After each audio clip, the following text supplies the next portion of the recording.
أنه أول إمام معصوم يولد من خيرتين طيبتين من سيدي شباب أهل الجنة، أبوه الإمام زين العابدين، وأمه والدته فاطمة بنت الحسن، جمع خصال السبطين الشهيدين سيدي شباب أهل الجنة. هو المعصوم الأول الذي تميز بهذه الميزة. والدته فاطمة بنت الحسن صديقة طاهرة نقية زكية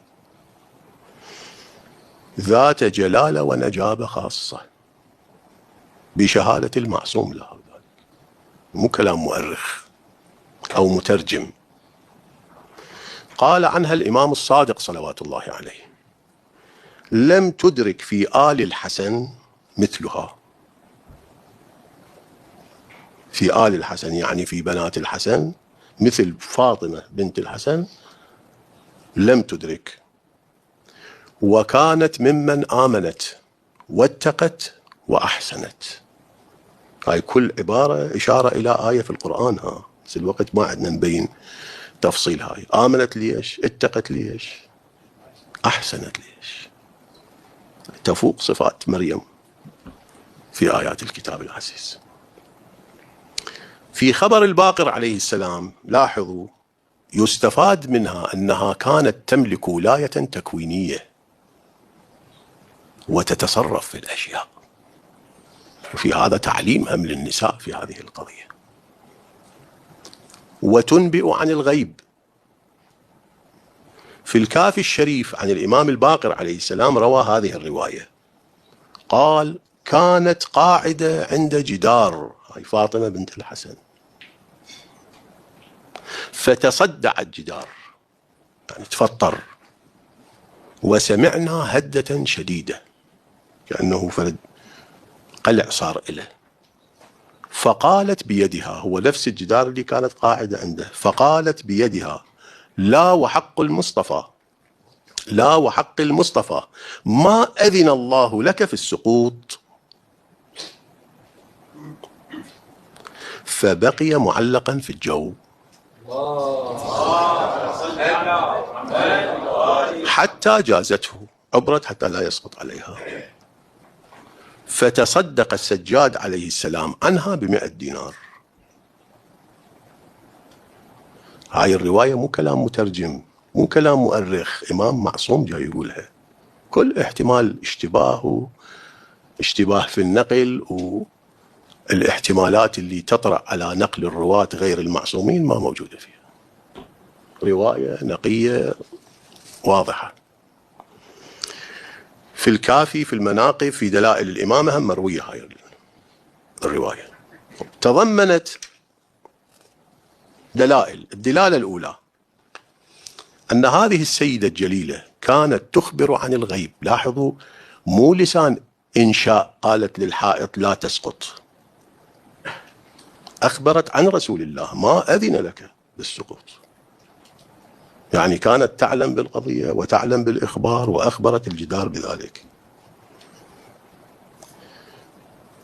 الدلالة الثانية أن هذا الجدار يفهم كلام هذه المرأة الجليلة، يسمع ويفهم ويدرك.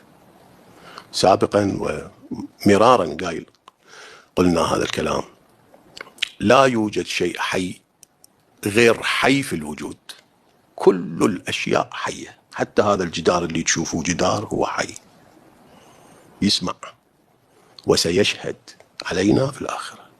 وهذه الأرض التي نجلس عليها حية، يومئذ تحدث أخبارها بأن ربك أوحى لها. ماكو شيء ميت، بس نسبة الحياة تختلف. اكو حياة شديدة مثل حياة البشر، حياة الإنسان. اكو حياة أضعف مثل حياة النبات. اكو حياة أضعف بعد مثل حياة الجماد. وإن من شيء إلا يسبح بحمده. شلون يسبح إذا هو مو حي وما يدرك وما يفهم؟ نحن قاصرون. فهذا الجدار يفهم كلام السيدة الجليلة حينما خاطبته، وعرف ما تريد واستجاب لأمرها وطلبها. الدلالة الثالثة أن الصدقة حتى بعد البلية مطلوبة. لذلك الإمام السجاد بعد البلية بعد الواقعة تصدق عنها ب100 دينار. هذا تعليم فقهي هذا لمن يريد أن يستفيد منه. يستفاد من الأخبار أن أمهات المعصومين هن هكذا، لسن كالنساء العاديات أبدا، يتميزن بسعة في الأرواح، نورانية في القلوب، طهارة في الأرحام، إحاطة وقدسية خاصة في العصمة، وعلى بعض المراتب علم حتى في الغيب عندهن. لاحظوا هذه الرواية اللي الله عز وجل بهذه المزايا والصفات خصصهن بالأسرار الإلهية، أسرار الإمام والإمامة عندهن. شكد يريد لها هذه نفس واسعة ويقين وإيمان وصبر وكتمان. كتمان واحدة تكون مستودع الإمام أبدا، مو قضية صغيرة، كبيرة جدا. يحتاج الإنسان هو يوسع قلبه حتى يدرك مثل هاي القضية. شنو معنات أن امرأة تكون لحجة الله على الخلق، تحفظ سره ولا تبيح مكنونة، لأن حمل الإمام إلى سر، ولادة الإمام إلى سر، نشوءه في الرحم إلى سر، كيفية الولادة إلى سر. هذا كله كتمان يحتاج، ما يظهر إلى الناس. مستودع أسرار الله. شنو من مرأة لازم تكون هذه؟ فواحد لا يستغرب أن السيدة فاطمة بنت الحسن إذا خاطبت الجدار يقف في الهواء.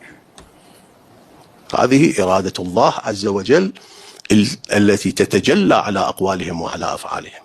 إذن الإمام الباقر صلوات الله عليه بحسب هذه التوصيفات اللي ذكرها الإمام الصادق في نشأته وفي تكوينه طاهر نقي من أبوين يحملان الخصائص الحسينية والحسنية.